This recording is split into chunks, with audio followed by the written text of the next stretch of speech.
Hi and welcome to SCW, the wrestling channel here on YouTube.com. Thank you for choosing the channel and choosing the video. Please subscribe right now, leave any comments in the comment section. Please like and share the video as well. Royal Rumble preview for you here. Going to give you my predictions throughout the whole card for you here.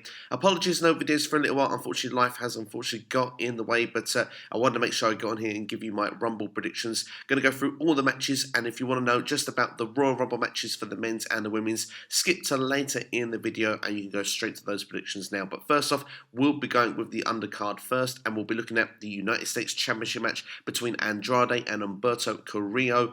For me, looking at this, Andrade has to retain at this particular stage. He's not been US champion for very long, about a month at this point, when he does take on Umberto Carrillo. Carrillo, for me, has lacked personality. He's a bit of a sponge for that at the moment, but I must admit, one positive note, I did like his return this week on Raw under the mask and revealing himself. I saw some passion for the first time from Carrillo, and I'm excited to see where that will lead to his character going into the future. But at this stage right now, Andrade is the Hispanic star on the Raw side for me, and needs to remain United States champion. Looking further on, we've got Shorty G versus Sheamus. Now, if you take away the Shorty G gimmick, this actually has got the ability of being a good match. I'm okay with the story as well. I like Sheamus has come back quite dominant. He looks like he's got potential to be almost creditable. He seemed to be losing that credibility, was in the Bar tag team. Although I missed the Bar as a team, I do feel that Sheamus here on his return has a lot to offer as a single star here. So for me, I feel Sheamus has to go over. I'd like it to be fairly dominant, but I'm not sure that that's how WWE will book it. But at this point, I think it would really harm his momentum coming back if he was to lose to Shorty G at this early stage. So for me, Sheamus has to be the guy to go over in this match, and hopefully he'll get what he wants, which is an Intercontinental Championship run at some point during this year, because it's the only belt in WWE that Sheamus hasn't actually won. Of course, unless you count the 24/7 Championship, which, let's be fair, no one really wants it at this stage of the game unless you are R-Truth or Mojo Rawley. Looking then at the SmackDown Women's Championship, we've got Bayley against Lacey Evans. Lacey has been booked pretty well going into this, and I've enjoyed the rivalry up to this stage. But for me, I do not see Lacey Evans as a long-term face, nor do I see it as champion at this stage. Perhaps a predictable route here, but I'm going to go for Bayley to retain, perhaps by cheating, but we'll have to see how it's going to lead for Bayley going into WrestleMania, because the only thing I can see for her is her and Sasha Banks turning on each other and rekindling an old storyline. But at the moment, I don't see where else it can go for her. Lacey Evans, yes, she could win the belt, but I don't know where the interest will continue for going forward after this rivalry, and that's really sad to say at this point. But for me, Bayley will retain and keep as the SmackDown Women's Champion. So as well of the Women's Championships, we'll talk about the Raw one. Becky Lynch against Asuka. Really like the way this has been built between the two here. Becky Lynch, for me, is someone that really has put Asuka over here, and Asuka did have the rug pulled from with under her, and it really feels like it's been put back in recent months. Of course, been part of a successful heel team as the Kabuki Warriors. That heel change really helped for Asuka, and I really think she's been built strongly going into this match. I like the character work, I like the gimmick work, and I like the way that Becky has just put her over. So for me, really looking at this, what is the best outcome? Well, Becky has been Raw Women's Champion since WrestleMania. I feel that obviously she will be going into WrestleMania as the champion as well. I can't see these carry on a feud until WrestleMania. The question is does Asuka pull up an upset, if you want, at this point, and shock a lot of fans and become champion? I think it would be great. I think it would enhance the storyline further, but I don't think WWE is going to do that. They want Becky Lynch to be an unstoppable force going into WrestleMania. Therefore, I see Becky Lynch retaining the Raw Women's Championship against Asuka and getting her win back from last year at the Royal Rumble, which is where I think this storyline also becomes tasty, because it's almost started from last year's Royal Rumble and it culminates at this year's. So I've liked everything about this, and I think that WWE will be keeping the belt on Becky Lynch. Next, we'll look at the Falls Count Anywhere match between Roman Reigns and Baron Corbin, or King Corbin, I should say, at this stage. I don't know how really to put this over to people, because I'm not sure how people feel about this feud. It's sort of like a love-hate. Some people like it, some people don't. I have had my mixed feelings with this. I've had a love-hate with it myself, personally. It's kind of old school, and I wasn't really a fan of the dog food or the dog character. But in recent weeks, since we had the TLC match, yes, okay, probably wasn't needed to be a TLC match, wasn't the best match. But I liked the fact that King Corbin went over, and I've liked what they've sort of done with this since. They've included other people in this rivalry, like the Usos have returned. We've had Robert Roode, we've had Dolph Ziggler. They've done what they can to keep this feud going and in a positive way. Now, I have heard that on the house shows recently that this has been a feud that's been going on where the loser has been eating dog food. Now, I'm not sure how often Corbin's been doing that, but or if he's actually been eating it, but from what I'm aware of, that has been what the rehearsals are for the future. Well, will they do that on a WWE storyline? It feels weird to do it on house shows and not to do it in the future, which makes me wonder that this rivalry probably has still a little bit of mileage left in it. Now, that's where I wonder where fans stand if this was to continue after the Royal Rumble. And as well, if we look at past times in WWE, remember when someone picks a stipulation, which is what's happened in this match, both had an opportunity where a winner of a match, which was between Reigns and Robert Roode in the tables match, Reigns won it. He got to pick the stipulation for this match, which is a Falls Count Anywhere match. Usually that sometimes goes against the person that picks the match. They end up being the person that loses. And this now invites, with a Falls Count Anywhere stipulation, for those other four people that I mentioned, the Usos, Robert Roode and Dolph Ziggler, they could all be involved in some way in this match. So I think that this has potential to be a fun match. I think that can expect some interference. And I do think that this rivalry is going to continue. So for that reason, I'm going to go for King Corbin to pick up the victory. I just don't think it finishes here. I think we've got one more pay-per-view before WrestleMania. I think that is where this is going to finish. And I think that's where Corbin, probably on TV, will be having dog food as a dessert after his main course of a match with the big dog. So I think that that's the future for this rivalry, and that's why I'm going to go for King Corbin to pick up the victory. We're going to go for the Universal Championship next with the Fiend Bray Wyatt against Daniel Bryan. My favourite part about this rivalry has been Daniel Bryan's character. And Daniel Bryan, in theory, just the way he's evolved as a character over the last few months, he's really kept us guessing of where he's going to be and how he's going to go. And now we've sort of got the Yes Movement back, but we've kind of got the Daniel Bryan of old back of when he first debuted in WWE. A real change, and really keeps to the Fiend's, how he's always changed whoever he's faced. It kind of kept in that method. So I'm really liking where the storyline in theory is going. My feeling is that the Fiend for me, and this is just me, is becoming a little bit stale because of the fact that I'm more interested in Daniel Bryan in this rivalry than I am the Fiend Bray Wyatt. I kind of feel that at the moment, the Fiend is either being overexposed, and that can be due to being Universal Champion. Either the Firefly Funhouse is just missing a little bit of something for me. I don't know. There's something that's just not connecting for me at the second with this as it was a couple of months ago. And maybe we just need to see the Fiend in action here. Maybe we need to ditch the red light. I'm not a fan of the red light in his matches. Every time that happens, I'm already ready to go straight onto Twitter and just go on my phone and not watch the matches in detail as probably I should. So that for me is a negative. That needs to stop quickly. I need to be looking forward to the Fiend's matches.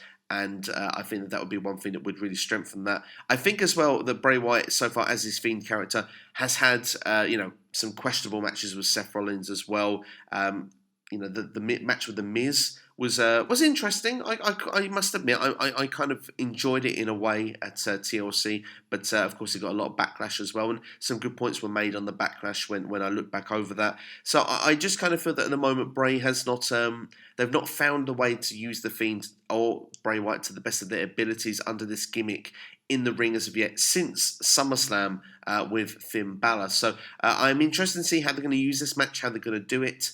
But I do think the Fiend will be going over here. He will, of course, retain the Universal Championship. There's no way that he can lose at this stage going into WrestleMania. So I expect the Fiend will retain here.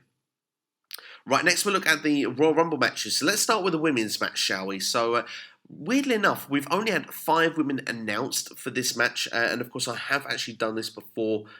We've got the SmackDown, Friday Night SmackDown this week, so I'm sure some people will be announced on the SmackDown side more, but of course we've only got Charlotte Flair, Natalya, Sarah Logan from Raw, Alexa Bliss and Nikki Cross from SmackDown that have been announced for this Royal Rumble match. Now, I'm sure every woman that's not involved in a women's championship match will be involved in this match. So I do expect the Iconics, Sasha Banks, to be involved. Perhaps maybe some of the losers, maybe of those championship matches. If I said Asuka and Lacey Evans may be involved here, Kairi Sane, Dana Brooke, I'm sure we're going to get all those involved here. Probably Liv Morgan and Lana are going to make some cameos.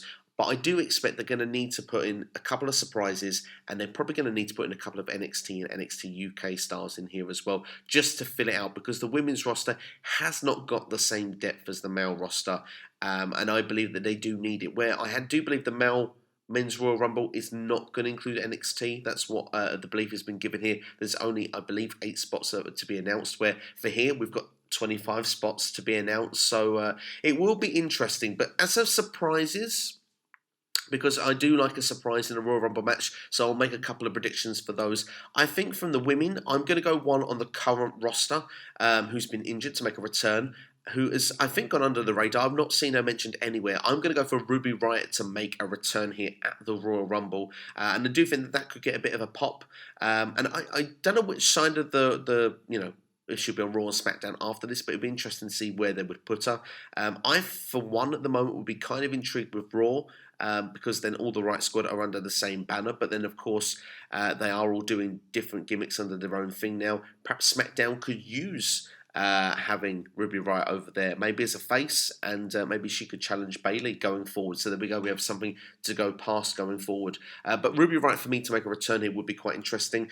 As for maybe some legends or some people that have, of course, been from yesteryear, I think Melina would be a good shout to come back. I mean, we've had Lita before, we've had, Tori Wilson come back, but how about Stacy Keibler? I mean, that could be a fun one, and maybe Victoria could be a good shout as well. I don't know, just a couple of names that are not so obvious to come back here would be nice little favours to throw into this match. But as for maybe looking at number 1 and number 2, I like the idea of the Journey people that kick off the match. I think Natalya is a good shout for someone that could be carrying the match a certain length. I think that she's quite good for that. Charlotte usually is very good for that, but I want to see her later in the Rumble match. I'm not someone that kind of feels that Charlotte should be carrying the whole thing. But then at the same time, maybe that wouldn't be a bad idea, because last year I believe she came in at the number 15 spot and she wasn't in the year before. So do you know what? Screw it. I'm going to go for Natalya and Charlotte to kick off the Raw. So from the Raw side, but they're going to kick off the Royal Rumble. I don't think that Charlotte or Natalya either are going to win the match. So let's go into the prediction of who's going to win the match, because both have a surprise element for me. I'm going to go for Shayna Baszler to win the Royal Rumble for the women, because my main reason for it is I've always believed that Ronda Rousey would return here at this pay-per-view. But I'm not so convinced, and I feel that the storyline now has been booked after Survivor Series for a Becky and Shayna Baszler feud. So the only way they can do this is Becky to obviously come over Asuka. If Rousey was to return, maybe she could be a bit like Brock Lesnar. She just wins the Royal Rumble. I got what I needed. I don't need nothing to prove against anybody else. I just go down to WrestleMania and I face Becky Lynch and I get my belt back. And then you set up WrestleMania straight off in one night, because Royal Rumble is the place to do it. You can have Shayna Baszler go against Becky in between. But for me, Baszler is better than that, and I kind of feel that Baszler deserves more. I feel Baszler would be better as a SummerSlam opponent, if not, or would be better as WrestleMania opponent. So the fact that I don't believe at the moment 100% that Rousey is going to come back, I'm going to put Baszler as my top pick to win, as the surprise entrants come in near towards the end and to pick up the victory here. Rousey, for me, could be good to come in and do that, and she'll be my backup pick, but I only believe that one of the two will be in the Women's Royal Rumble. So whichever one comes through the curtain is going to be the winner for me. I don't see both of them coming into the match at this stage, because what's the point of bringing both of them in if one of them is only set to lose? So there we go. That's my prediction. Prediction number 1, Shayna Baszler. As a backup, we'll go for Ronda Rousey. And my number 1 and number 2 will be Charlotte and Natalya. And if we have to pick a first eliminator, because that's a fun thing to always predict as well, I'll go for one of the Iconics, because I think that they've barely got any TV time of late. So let's see one of them come through the curtain as number 3 and get the early elimination, or be eliminated very early, let's say. Right, let's go for the men's Royal Rumble match. So this is what we know so far. Brock Lesnar is the WWE champion. He is going to come in at number 1, and he reckons that he's going to go through the whole field of 30 superstars. So let's go through and see the superstars that we know that are in the Royal Rumble, or certainly to the best of my memory anyway, because I know 22 superstars have been announced here. So we've got Drew McIntyre, we've got Ricochet, Rey Mysterio, Dolph Ziggler, we've got Robert Roode, I believe, has been announced for it as well. We've got the War Raiders, Heavy Machinery, AJ Styles, Randy Orton, King Corbin, Roman Reigns. We've got Shinsuke Nakamura. We've got the tag team champions from Raw. We've got Seth Rollins and Buddy Murphy that have been announced for it.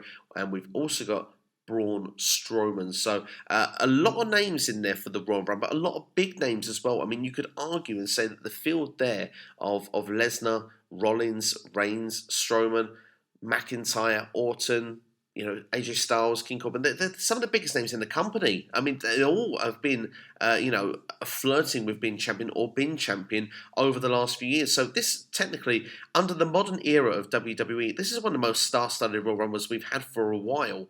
And it's very interesting to see how they're going to play this out, because so many different storylines are playing through. I mean, I believe Lashley and Rusev are 2 other superstars that have been announced for the Rumble as well. They'll probably play their storyline out somewhere in the Rumble match. There's lots of different ways that they can make this year's Royal Rumble a great watch, and I've got actually a good feeling about this year's Royal Rumble match. I've got a feeling that it's going to be exciting. There's going to be a lot of storylines play out, and I'm intrigued to see how and where it's going to go. For me personally, let's look then at where we can do the predictions, shall we? So obviously we know Lesnar's number 1, so let's pick a number 2. I'm going to go for Rey Mysterio as number 2, because they do have some history, and perhaps you could say that the history is unfinished. So I think it'll be interesting as well to have it as a number 2. For Lesnar, is he going to go all the way and win it? No, I don't think he's going to. There's 2 ways or 3 ways we could do this for the booking. Either number 2 eliminates him immediately, which means we need a very strong number 2, and that would just build WrestleMania shock value in itself. I'm not against the booking idea, but I don't think it's the route that WWE will go. Can Lesnar go all the way to number 30? Yeah, I think it's the most likely one that they could do, and that he gets eliminated near the end and someone just gets put over by that. And we've got, of course, somewhere in the middle of the Rumble so that we can have the second half. Maybe, say the first 12 entrants, Lesnar can sort of survive, whether he gets through 1 or 2 at a time. And then that next person comes out and eliminates him, and we get a fresh second half of the Rumble. I would kind of be in favour most of this option, because I don't want Lesnar's story to play out throughout the whole Royal Rumble match. I don't know what he's fighting for, apart from either a night off at WrestleMania, which wouldn't surprise me, and maybe he wants to take on the Fiend, which, yes, I would be invested to see that, because as I say, I believe the Fiend will actually win his match with Daniel Bryan. So that would be a match I would like to see at WrestleMania, but I don't think that that's going to be the direction they go in. So let's see. Candidates to throw Lesnar out. I mean, Roman Reigns is one, but I don't want to see that match again. Braun Strowman is another, but again, I don't want to see that match again. So we've got the surprise entrance.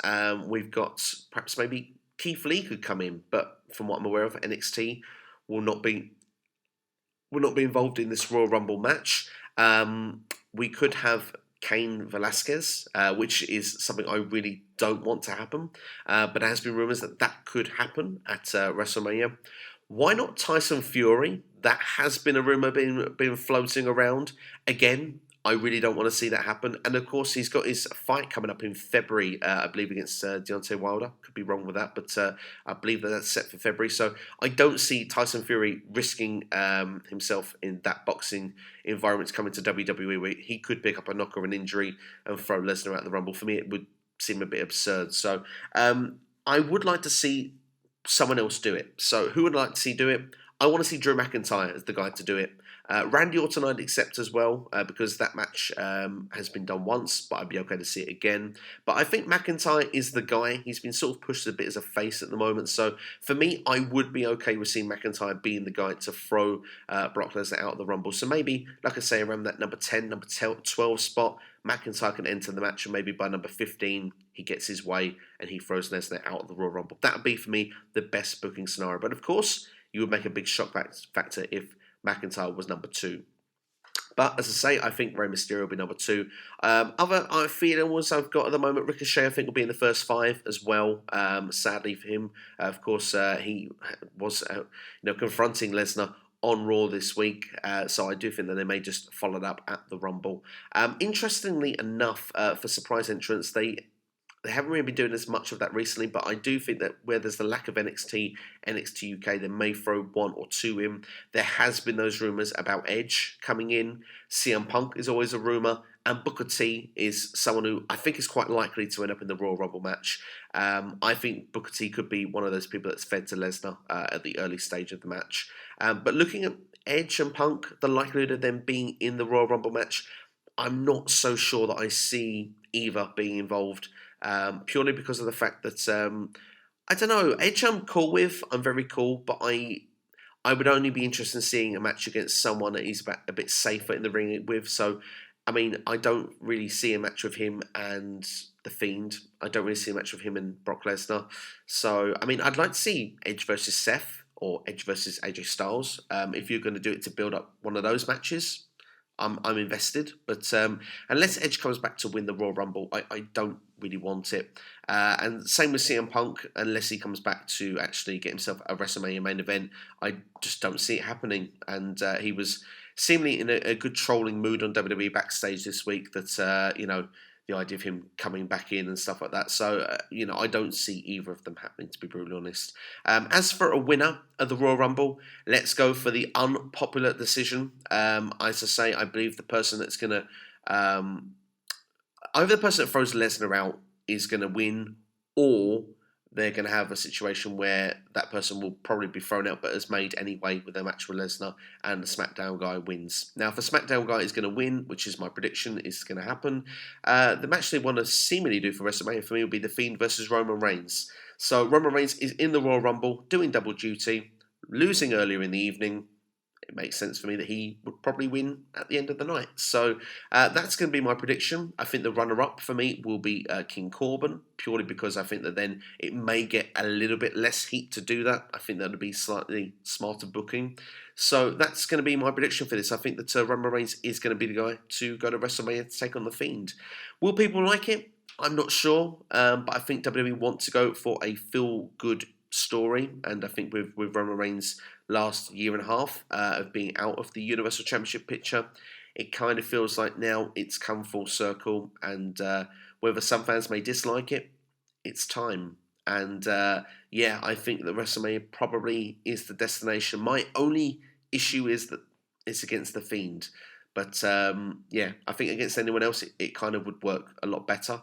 But I do think The Fiend is keeping the belt, and I do think that The Fiend shouldn't lose the belt to anyone else at this particular stage. So, I think Roman Reigns is the guy that certainly will be going into WrestleMania. We can tackle later whether I think Reigns or Wyatt will actually walk away from WrestleMania as Universal Champion.